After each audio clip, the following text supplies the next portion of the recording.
Löwenzahn. Heute heulen hier die Wölfe.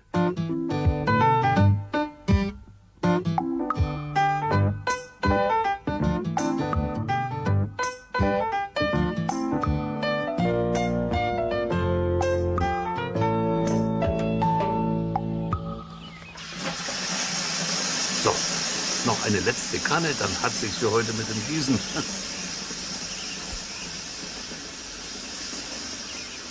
Normalerweise ist Peters wilder Garten ja ein reines Naturparadies. Doch an einer kleinen Stelle hinter dem Bauwagen ist das anders. Hier hat Peter mit viel Liebe und Sorgfalt ein Kräuterbeet angelegt. Und das will ordentlich gepflegt werden.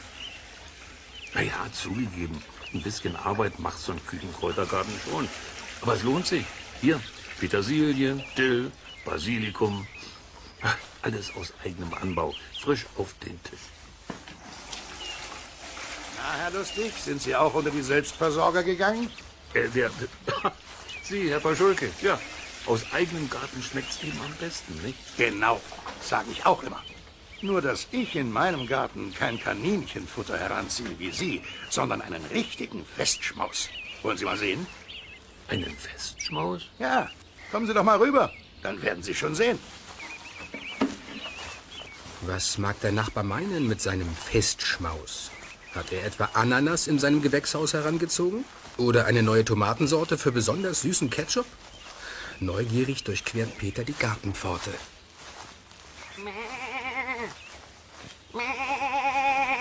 Das ist ja... Darf ich vorstellen, das ist Ilse.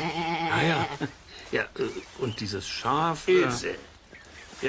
Produziert den natürlichen Dünger für ihren Festschmaus, wie ich sehe? Ach, Unsinn. Die Schafköttel sind doch nur ein Nebenprodukt. Ilse wird eine Zeit lang meinen Rasen beweiden und irgendwann in der Bratröhre landen. Ilse ist der Festschmaus. Ach, so haben Sie sich das gedacht. Herr Lustig, ich weiß, dass Sie ein weiches Herz haben. Aber Schafe werden nun mal gefressen, auch von Menschen. Das ist das Gesetz der Natur. Tja, ja, da haben Sie wohl recht. Fressen und gefressen werden. Naja, aber bis dahin ist es ja noch eine Weile hin. Und so lange führt Ilse in meinem Garten ein schönes, friedliches Leben. Nicht, Ilse?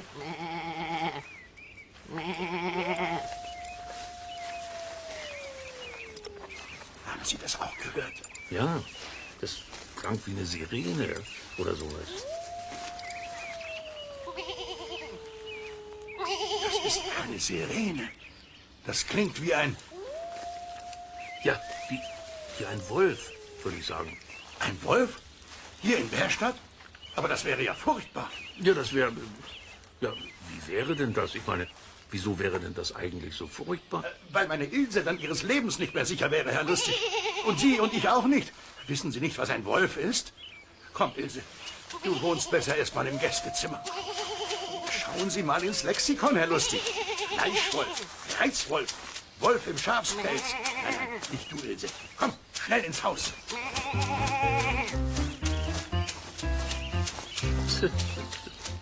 Natürlich weiß ich, was ein Wolf ist. Ein Raubtier, wie der Mensch, ja. Aber ist er wirklich so ein Ungeheuer, wie der Nachbar glaubt?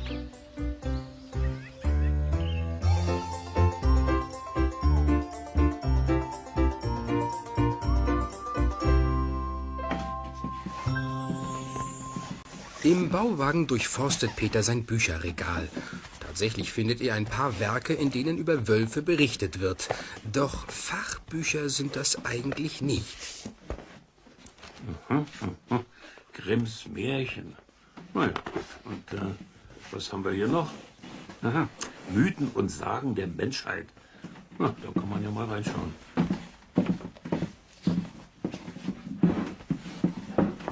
Also, der Wolf ist ein Raubtier, keine Frage. Und vielleicht frisst er auch Schafe und Ziegen.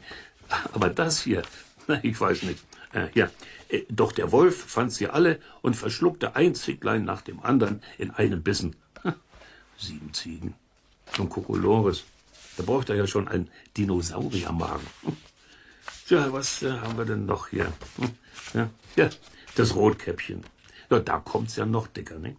Damit ich dich besser fressen kann. Also wer sich diese Märchen ausgedacht hat, der hat nicht viel von Wölfen gehalten. Dabei gibt's doch noch ganz andere Geschichten, wo Meister Isegrim, so heißt der Wolf ja in der Fabel, wo er kein Ungeheuer ist. Bei den alten Germanen zum Beispiel. Da galt er sogar als heilig. Ihr oberster Gott Wotan wurde stets von 2 großen, stolzen Wölfen begleitet. Sagt zumindest die Legende. Die Indianer in Amerika bewunderten den Wolf ebenfalls, weil er wie sie im Rudel lebte und weil er sehr geschickt jagte. Bruder Wolf haben sie ihn deshalb auch genannt. Und auch die alten Römer haben den Wolf verehrt. Der Sage nach ist Romulus, der Gründer Roms, genau wie sein Bruder Remus, von einer Wölfin großgezogen worden. Naja, soweit die Sage. Aber was immer auch dran war, der Wolf hat die Fantasie der Leute schon immer sehr beschäftigt. Aber das sind alles Geschichten. Unser Geheul da draußen ist echt. Na, zumindest hört es sich so an. Ob ich die Polizei anrufen sollte? Oder zumindest den örtlichen Förster?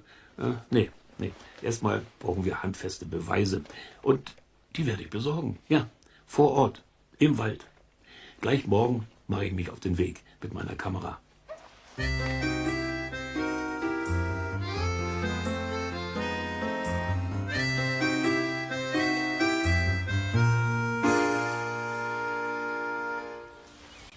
Am nächsten Morgen ist Peter schon in aller Frühe unterwegs, um dem Wolf von Bärstadt auf die Spur zu kommen.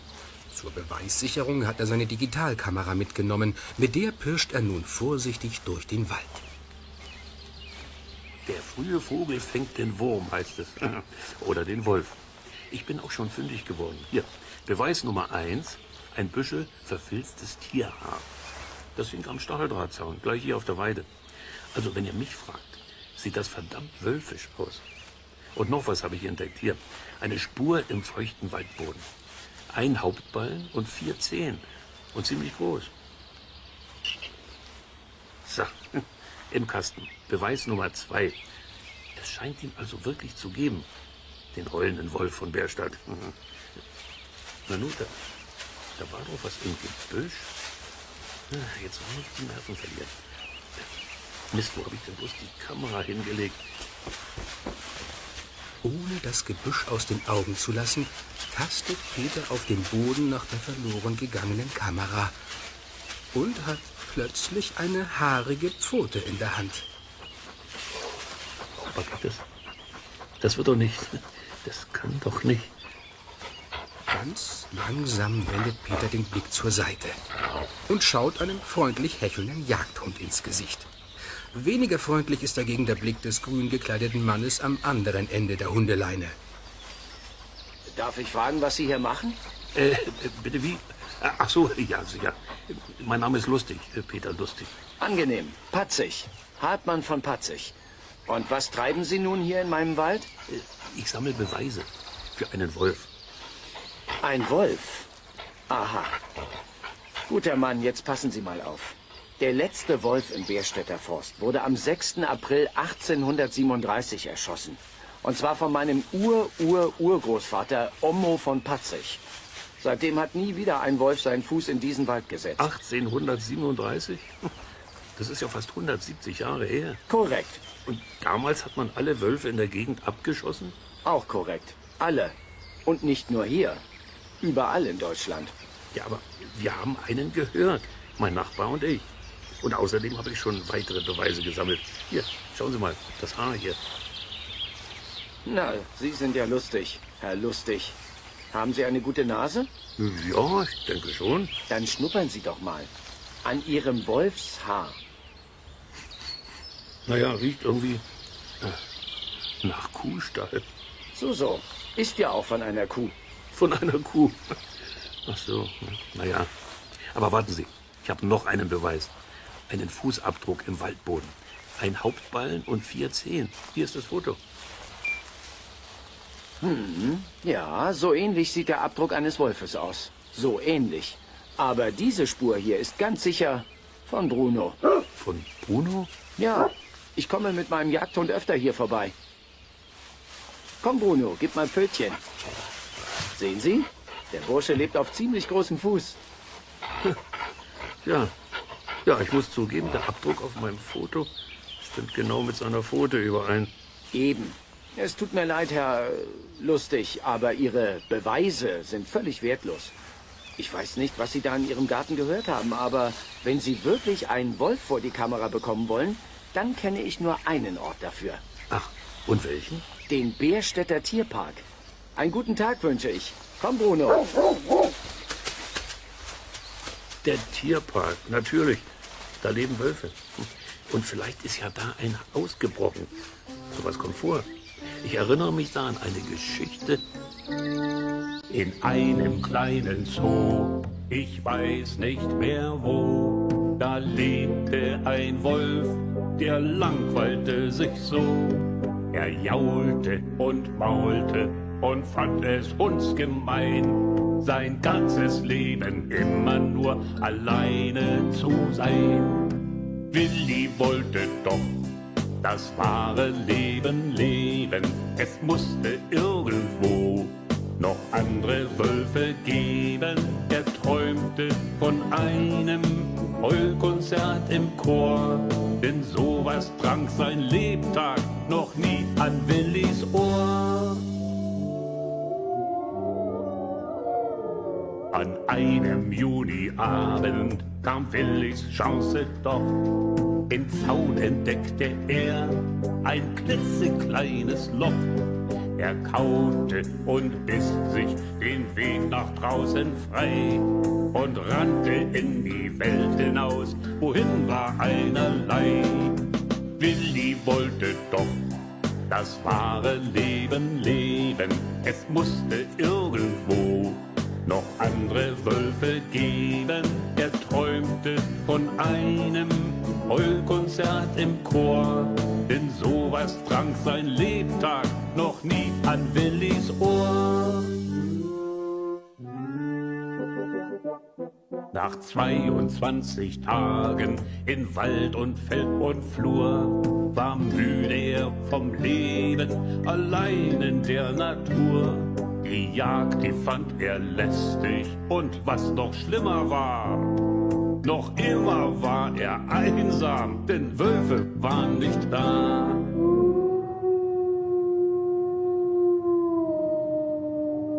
So kehrte er mit schwerem Schritt zurück in seinen Zoo. Er traute seinen Augen nicht und jaulte laut und froh. Wo Willi früher immer nur allein im Staube lag, da saßen nun 4 Wölfe und heulten guten Tag. Willi wollte doch das wahre Leben leben. Er wusste ja, es würde noch andere Wölfe geben. Sie setzten alle an zu einem Heulkonzert im Chor. Das war das Allerschönste, was je drang an Willis Ohr.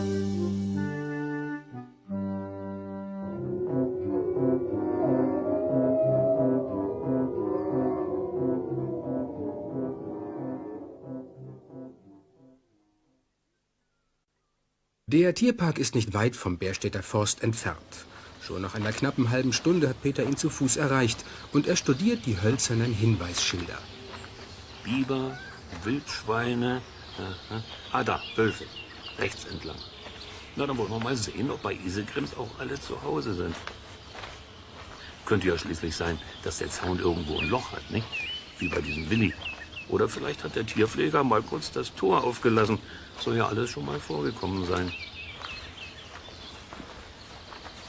Nach einem kurzen Marsch hat Peter das weitläufige Wolfgehege erreicht. Ein hoher Zaun umgibt es. Und gleich dahinter läuft, fast lautlos, ein grauer Wolf auf und ab. Ja, das ist ja schon einer. sieht eigentlich gar nicht aus wie ein Ungeheuer, eher wie ein großer grauer Schlittenhund. Und der Zaun, na, schauen wir doch mal mit dem Fernglas. Ja, scheint gut in Schuss zu sein. Tagchen. Interessieren Sie sich für Wölfe oder für Zäune? Was? Oh, guten Tag. Nein, eigentlich mehr für Wölfe. Sie auch? Ja, das kann man sagen. Ich betreue das Rudel hier. Die Leute nennen mich die Wolfsfrau. Ah, das trifft sich gut. Sagen Sie, vermissen Sie vielleicht einen Ihrer Schützlinge? Vermissen? Nein, die sind alle da. Soll ich sie Ihnen vorstellen? Oh ja, gerne. Na, dann kommen Sie mal mit nach oben.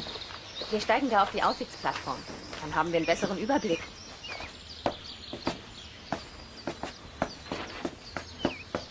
Was sagen Sie, vorstellen? Kann man die Wölfe denn überhaupt auseinanderhalten? Na, aber sicher, was glauben Sie? 7 Wölfe sind genauso verschieden wie 7 Menschen. Der Große da vorn, das ist Alexei, der Chef des Rudels. Wir sagen Alpha-Männchen dazu. Und das daneben ist sein Weibchen, Olga. Na ja, dann ist Olga als Cheffrau wohl das Alpha-Weibchen, oder? Genau so ist es. Alexei und Olga sind die Alpha-Tiere. Und sie haben das Sagen im Rudel. Das heißt also, alle anderen Wölfe des Rudels stehen in der Rangordnung unter ihnen und sollten dann wohl auch gute Manieren zeigen. Ja, das sollten sie. Sonst gibt es nämlich richtig Ärger. Ja, der Chef hat das Sagen. Das ist bei uns Menschen ja auch nicht anders. Überhaupt sind Menschen und Wölfe sich verblüffend ähnlich. Das geht schon los mit der Lebensweise. Wölfe sind wie wir Rudeltiere. Sie leben also in gut organisierten Gruppen zusammen. Das hat eine Menge Vorteile. Beim Jagen können viele Wölfe zusammen auch Tiere zur Strecke bringen, die viel größer sind als sie selbst. Und weil die kleinen Welpen noch nicht mitjagen können, wird für sie im Bau ein Babysitterdienst organisiert. Ja, auch sowas wird im Wolfsrudel auf sehr menschliche Art und Weise geregelt. Na, die Jagd selber ist natürlich Chefsache. Die Leitwölfe, also das Alpha-Männchen und das Alpha-Weibchen, geben die Taktik aus und bestimmen, wo es lang geht. Und auch nur die beiden bekommen Nachwuchs im Rudel. Der Rest der Bande hat erstmal kinderlos zu bleiben und seine Aufgaben ordentlich zu erfüllen. Nun haben ja Wölfe keine Uniformen an oder Abzeichen, die klar machen, wer Vorgesetzter ist und wer Untergebener ist. Und trotzdem ist das auf den ersten Blick zu sehen. Wölfe haben nämlich eine ganz deutliche Körpersprache und klare Vorschriften, wer sich wie zu verhalten hat. Wenn 2 Wölfe sich begegnen, trägt der Ranghöhere den Kopf und den Schwanz stolz erhoben. Der Rangniedere, man kann es sich denken, der duckt sich. Er legt sogar die Ohren an, damit er noch ein bisschen kleiner wirkt. Bloß den Chef nicht ärgern. Wenn der böse wird, gibt's Saures. Besonders wenn es was zu futtern gibt, lässt sich diese Rangordnung gut beobachten. Anhand der Schwanzstellung zeigen alle Wölfe ihre Stellung im Rudel an. Klar, dass der Boss auch zuerst speisen darf. Auch der Gesichtsausdruck eines Wolfs ist der Mimik der Menschen sehr ähnlich. Ein Wolf kann freundlich oder angespannt schauen oder auch ein böses Gesicht machen. Ob er die Ohren in die eine oder andere Richtung stellt, die Zähne fletscht oder die Schnauze in Falten legt, all das hat eine Bedeutung in der komplizierten Körpersprache, mit der sich die Wölfe verständigen. Ach, schaut doch einfach mal in das Heftchen in der CD oder Kassette. Da sind einige Ausdrücke in der Wolfssprache abgebildet. Übrigens, auch für größere Entfernungen haben die Wölfe eine Art Sprache entwickelt. Jedes Rudel beansprucht ja in freier Wildbahn ein großes Jagdrevier für sich. Und dort duldet es keine Konkurrenz. Weil aber Wölfe nicht wie wir Zäune aufstellen können und Hinweisschilder, markieren sie diese Grenze ihres Reviers mit kleinen Urinspritzern. Und das funktioniert. Duftmarken als Abschreckung. Fremder Wolf, der du vorbeikommst, wisse, bis hierher und nicht weiter.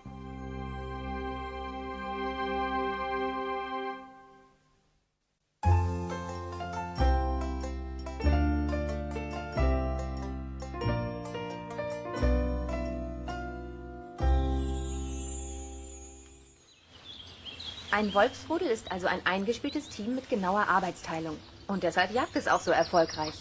Ja, das glaube ich. Aber Ihre Tiergartenwölfe, die jagen doch keine lebendige Beute, oder? Nein, natürlich nicht. Die bekommen ihre Mahlzeit täglich von mir serviert. Hier, im Eimer. Rohes Fleisch. Mit Obst und Gemüse sind die wohl nicht zu begeistern, ne? Ach, Blaubeeren mögen sie auch ganz gern. Aber hauptsächlich ernähren sich Wölfe schon von Fleisch. Sie fressen alles, was ihnen in die Quere kommt. Rehe, Kaninchen, notfalls auch Mäuse. Oder mal einen ganzen Elch. Ne? Richtig, der reicht dann fürs ganze Rudel. Oh, ich glaube, Ihr Rucksack macht Musik. Oh, das ist mein neues Handy. Einen Moment mal, wo ist denn das Ding? Ah, da. Ja, lustig. Hallo, Herr Lustig. Es ist was Schreckliches passiert. Herr Paschulke, sind Sie das? Ja, Herr Lustig, ich stehe hier im Garten mit einer Mistforke bewaffnet. Die Ilse ist weg. Was? Die Ilse? Ja, wenn ich's noch sage. Ich habe sie nur einen Augenblick allein gelassen und... Verstehen Sie denn nicht? Der Wolf Ja, hat ich die Ilse verstehe. geholt. Ich kümmere mich drum, Herr Nachbar. Ja. Kann das sein? Die Ilse vom Wolf geholt? Sagen Sie, wie ist das eigentlich? Fressen Wölfe auch Schafe? Schafe? Na, sagen wir mal so. Sie schmecken ihnen genauso gut wie Rehe oder Kaninchen. Nur normalerweise meiden Wölfe die Nähe des Menschen. Und deshalb vergreifen sie sich auch nicht an ihren Haustieren. Ja, das macht Sinn. Und normalerweise? Unnormalerweise ging es zum Beispiel vor ein paar 100 Jahren zu. Da hatten die Menschen fast alle Wälder abgeholzt, zum Bauen und Heizen. Und sie hatten gnadenlos jedes Stück Wild gejagt. Jedes Kaninchen, jedes Reh, jeden Fasan. Naja, der Mensch ist eben auch ein Raubtier. Stimmt. Nur, für den Wolf blieb nichts mehr übrig. Ja, ich verstehe. Und da vergriffen sich die Wölfe in ihrer Not auch an den Tieren der Bauern, wenn sie unbewacht waren. Richtig. Aber das haben sich die Menschen natürlich nicht bieten lassen. Tja, sie haben alle Wölfe abgeschossen. Das hat mir der Jäger schon erzählt. Aber wenn Wölfe Schafe mögen, so küchentechnisch, ne, wie ist es dann mit Menschen? Ich meine, stehen wir auch auf der Speisekarte? Sie denken an Rotkäppchen, hm? Ja. Nein, da brauchen Sie keine Angst zu haben. Es ist nicht ein einziger Fall belegt, wo ein gesunder Wolf einen Menschen angegriffen hätte. Wie ich schon gesagt habe, Wölfe sind unheimlich klug und scheu. Um uns machen die einen großen Bogen. Der große, böse Wolf, der Menschen jagt und frisst, den haben die Märchenerzähler erfunden. Ja, aber warum bloß? Ne? Woher kommt denn diese Angst vor dem Wolf? Na, aus eben jenen schlechten Zeiten, als die Leute selbst wenig zu beißen hatten. Da war der Wolf als guter Jäger ein Konkurrent, den man loswerden wollte. Ja, und deshalb haben ihn die Leute verteufelt und ihm alles Schlechte nachgesagt. Alles, was sie sich nur vorstellen konnten. Ja, kann ich mir denken. Aber mit der Wirklichkeit haben diese Geschichten nichts zu tun. Leider stecken sie auch heute noch in den Köpfen der Leute. Tja. Aber dass Wölfe heulen, das stimmt doch. Das stimmt. Und vielleicht sind sie den Menschen deshalb auch immer ein bisschen unheimlich gewesen.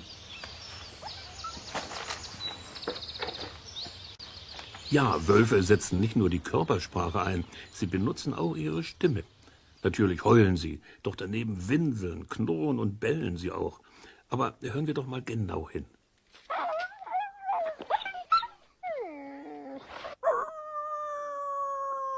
Dieses Winseln hat nichts mit Zahnschmerzen zu tun. So klingt eine freundliche Begrüßung unter Erwachsenen.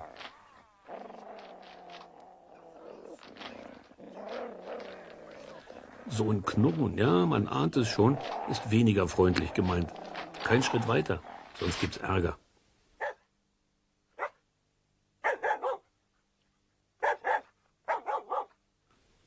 Und dieses hundeartige Bellen ist nicht umsonst so laut. So warnen Wölfe ihr Rudel vor Gefahren. Oder sie versuchen etwaige Angreifer zu überzeugen, dass die besser gleich wieder umdrehen sollten. Aber was hat es nun eigentlich mit diesem schaurigen Geheul der Wölfe auf sich? Tja, offenbar dient es dazu, das Rudel nach der Jagd wieder zu vereinigen. So nach dem Motto, Feierabend, alle herkommen zum Essen fassen.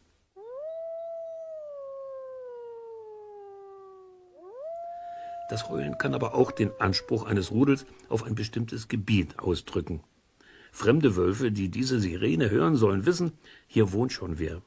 Sucht ihr euch gefälligst woanders ein Plätzchen. Übrigens, dass Wölfe den Mond anheulen, das ist auch so eine Legende, an der nicht viel dran ist. Ein Wolfrudel kann zu jeder Zeit heulen. In der Nacht genauso wie am Tag, im Winter genauso wie im Sommer. Den Mondschein braucht es dazu nicht. So ein Heulkonzert läuft dabei immer nach dem gleichen Muster ab. Bevor es losgeht, wedeln die Rudelmitglieder mit dem Schwanz und winseln ein bisschen. Das heißt so viel wie: Liebe Chormitglieder, schön, dass ihr alle da seid. Dann streckt ein Mitglied die Schnauze in die Höhe und beginnt alleine zu heulen.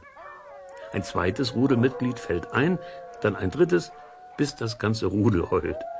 Das ist ein bisschen so wie bei den Fußballfans im Stadion. Gemeinsamer Gesang macht stark und lustig, muss noch nicht mal schön sein. Auch die Wölfe haben ein sehr eigenwilliges Verständnis von ihrer Musik. Sie vermeiden nämlich den einstimmigen Gesang und versuchen sich gerne in Akkorden. Und das genau ist es wohl auch, was uns Menschen so eine Gänsehaut macht.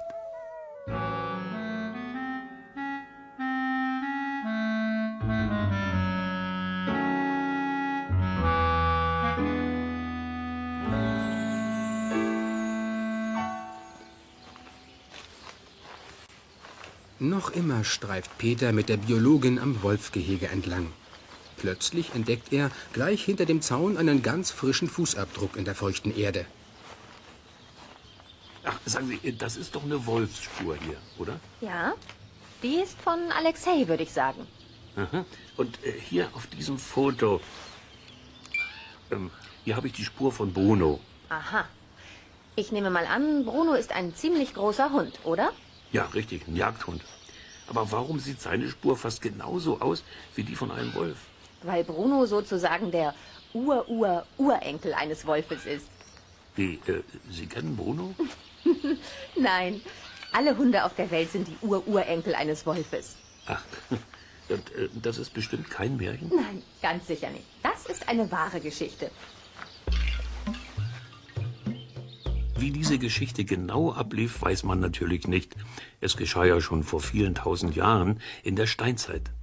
Wahrscheinlich fand irgendjemand auf der Jagd ein paar kleine Wolfwelpen in ihrem Bau und nahm sie mit nach Hause. Vermutlich war es dann eine Frau, die die kleinen Wölfe aufzog, denn nur sie hatte die Milch, die die Welpen brauchten. Haustiere wie Kühe oder Ziegen hatte man damals ja noch nicht.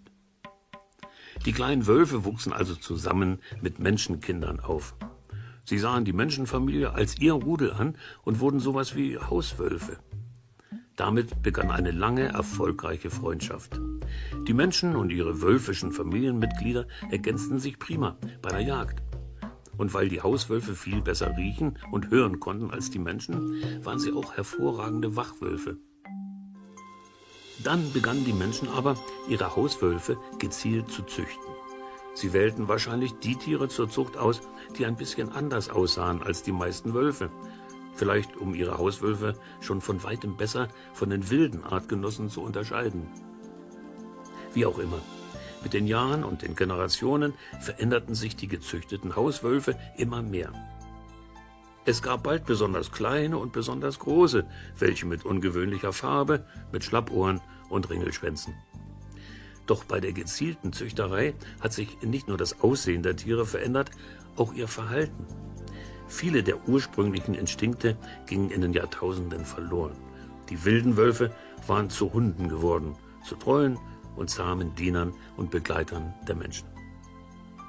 Heute gibt's über 400 verschiedene Rassen von Haushunden, von der riesenhaften Dogge bis zum zerknautschten Mops.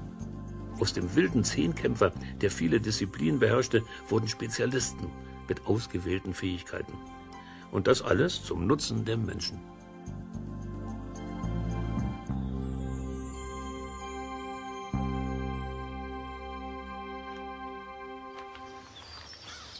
Und deshalb kann man sagen, unsere Hunde sind alle die Urenkel eines Wolfes. In der Wildnis überleben könnten aber nur noch die wenigsten von ihnen. Tja, genauso wenig, wie man einen Wolf als Haustier halten könnte, nehme ich mal an. Ja, Wölfe sind und bleiben wilde Tiere. Ach, das ist bestimmt wieder mein Nachbar.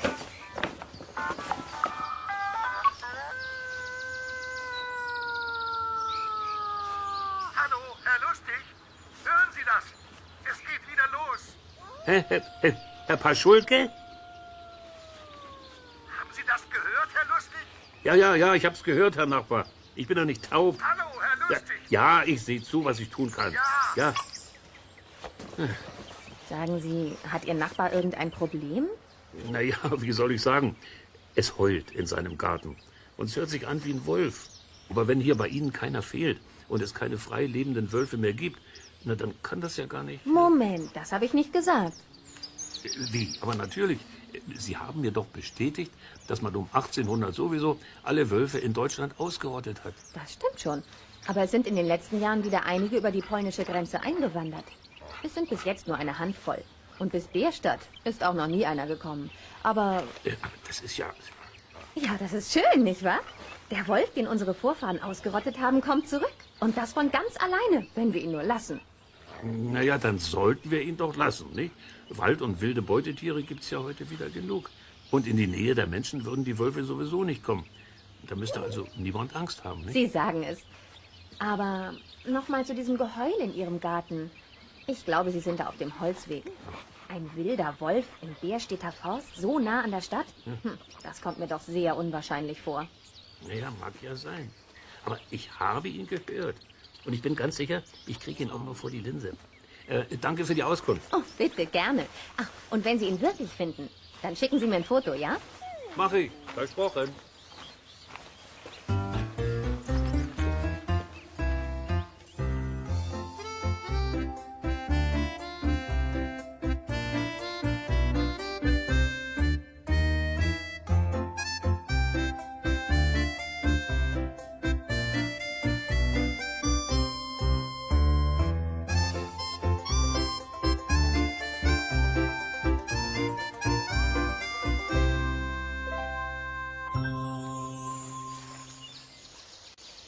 Selbst wenn die Biologin es für noch so unwahrscheinlich hält, ich glaube an den Wolf von Bärstadt.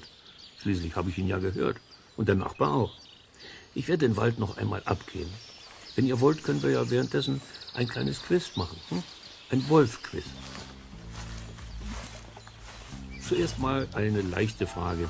Wölfe sind ja keine Einzelgänger, sondern sehr gesellige Tiere. Wie heißt denn eine Gruppe Wölfe, die zusammenlebt? Ein Rudel nennt man das, genau.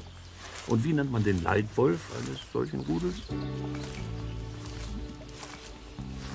Diesen Chef nennt man Alpha-Männchen. Ja. Sein Weibchen ist demnach das Alpha-Weibchen. Die beiden haben das Sagen im Rudel. Sie fressen immer zuerst und sie haben noch ein anderes besonderes Vorrecht. Wisst ihr es noch? Die Leitwölfe sind das einzige Paar, das Junge bekommt. Ja. Die anderen dürfen sich zwar ab und zu als Babysitter betätigen, aber Eltern werden dürfen sie nicht.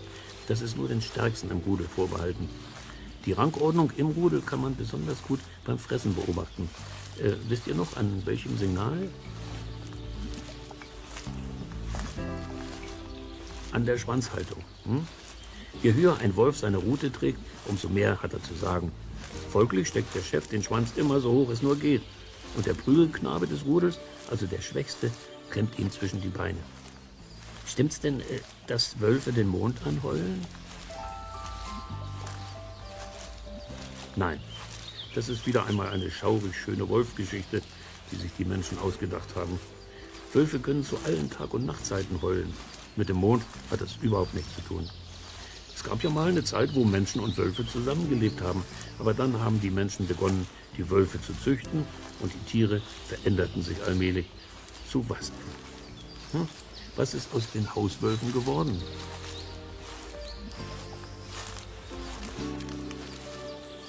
Ja, Hunde. Über 400 verschiedene Rassen in allen Größen, Farben und Fellformen mit den verschiedensten Fähigkeiten und Eigenarten. Lauter zahme und treue Begleiter des Menschen. Aber in allen steckt noch ein kleines bisschen von dem wilden Ur-Ur-Oberwolf.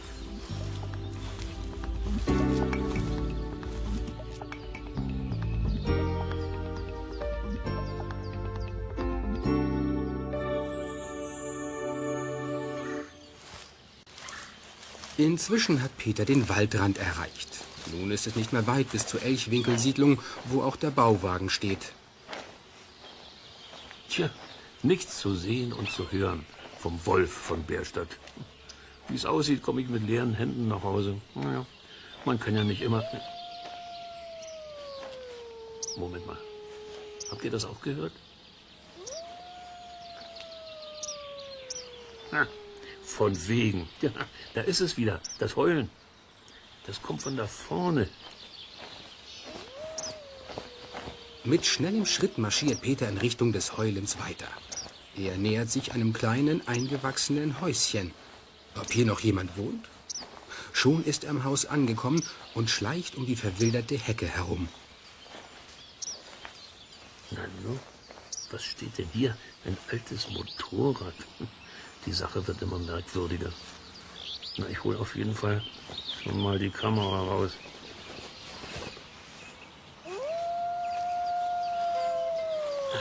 Hinter dieser Hecke scheint er zu sitzen. Merkwürdig. Scheint ja ein sehr musikalischer Wolf zu sein. Jetzt will Peter es wissen. Die Kamera im Anschlag schleicht er langsam um die Hecke herum und späht in den Garten. Ihm stockt der Atem. Das glaube ich jetzt nicht. Auf einer Bierkiste sitzt ein langhaariges Wesen. Es trägt eine alte, speckige Motorradlederhose, eine ausgefranste Jeansweste und eine dunkle Sonnenbrille. Und es spielt Saxophon. Ein Mensch, keine Frage. Doch davor sitzt auf einer Decke ein kleiner, dicker, weißer Hund mit schwarzen Flecken und heult, wie ein Wolf es nicht schöner könnte. Das ist der Wolf von Bärstadt. Hey, Besuch. Cool. Willst ein Bier? Oder eine Brause? Danke, ich will gar nicht stören. Ich hatte nur den Gesang gehört. Ach so. Ja, ich bekomme so selten Besuch hier draußen. Spiele immer so alleine vor mich hin. Da habe ich dem Hund eben das Singen beigebracht. Singt er nicht klasse? Ja, klasse. Echt? Nur ich dachte, es wäre ein Wolf. Naja, stimmt ja auch fast. Er heißt Wolfgang.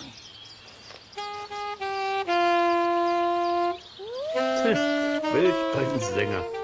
Ich mach mal eben ein Foto, wenn's recht ist.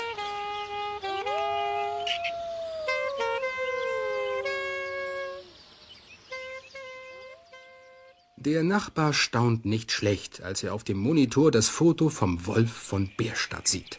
Er sitzt mit Peter am Bauwagen und wirkt auch gar nicht mehr so ängstlich. Der Wolf ist also ein Wolfgang. Tja, das Rätsel ist gelöst. Nur eine Frage bleibt noch offen. Wo ist Ilse? Ach ja, die Ilse. Ja. Das muss ich Ihnen ja noch beichten. Beichten? Ja, Ilse ist wieder da. Sie hatte sich nur versteckt. Ja. Hier, auf Ihrem Grundstück. Oh. Und dabei hat sie leider... Ach, kommen Sie doch mal mit hinter dem Bauwagen. Oh.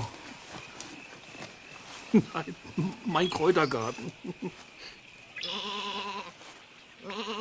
Ja, Peters Kräutergarten ist nicht mehr. Dort, wo gestern noch üppig Basilikum, Dill und Petersilie grünten, schauen jetzt nur noch ein paar kümmerliche Stängelchen aus dem kahlen Boden. Ilse steht dabei und kaut seelenruhig. Die ganze Arbeit umsonst. Tut mir wirklich leid, Herr Lustig. Aber als Entschädigung dürfen Sie sich gerne ab und zu die Ilse ausleihen. Als Arbeitskraft. Die ist wirklich ein prima Rasenmäher. Das glaube ich Ihnen gerne. Danke, Herr Paschulke. Tja, Ilse ist wieder da. Der Wolf ist in Wirklichkeit ein Wolfgang. Und wir alle sind ein bisschen schlauer geworden. Eigentlich könntet ihr jetzt abschalten. Genau. Oder nochmal hören. Also, tschüss.